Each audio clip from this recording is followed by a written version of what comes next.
All right, let's take a deeper look into this SN2 reaction. And an SN2 reaction is said to undergo a backside attack. And so what that means is that the nucleophile is going to attack the electrophile from the back. So we have our nucleophile here, in this case, our sulfur-containing component. And then we have our organohalide or our electrophile, right? And so the reason that this backside attack occurs is due to orbitals. And so it's basically this sigma star orbital is fattest around the back. You don't really have to know this too much, but basically this is the explanation for it. And then this bond breaks. So it has to attack from the back.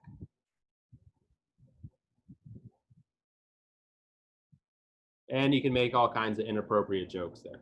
If you think about what the transition state is going to look like,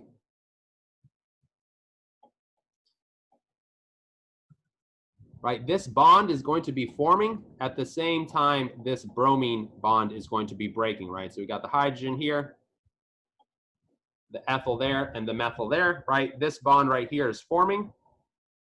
This bond right here is breaking at the same exact time. And again, this is one step. So if you think about the energetics of this, or the reaction coordinate diagram, you start off with your reactants. It's exothermic, so you end up with your products. And you go through one step where this is your transition state.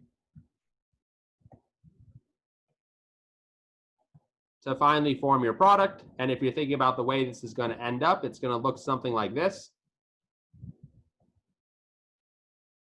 And so you can see if you take a look back here we had all this stuff facing towards the left, and now it's facing towards the right. And so what's happened with this backside attack is that it's been inverted. And so some analogy that some people like to use is like you have an umbrella and it flips inside out, right? If it's a windy day. So again, you see this backside attack, and then you see this inversion, right? You see how all this stuff is facing towards the left, and now all these substituents are facing towards the right. Just like an umbrella, if you open it up on a windy day, it would invert. And then you can also Google GIFs of this. So if you look on this top right area, you can see a GIF of this. All I did was Google SN2 GIF. And you can see the nucleophile coming in, and then you can see the inversion of these groups. And so because this reaction has to occur in this way, we say that this reaction is stereospecific.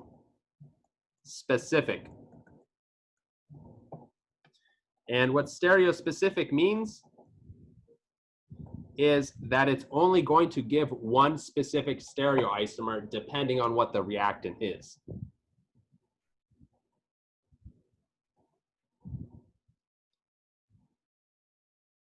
Right? It depends on the reactant.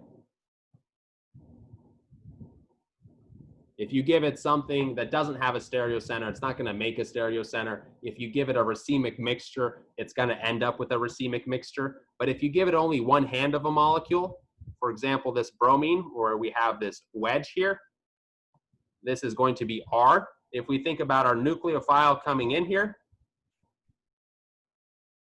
performing this SN2 backside attack, as long as you draw it in the same orientation, you will just simply flip your wedge and your dash. So your nucleophile will be there. This will end up with an S in this case. And so you have this inversion of the stereochemistry because of the backside attack.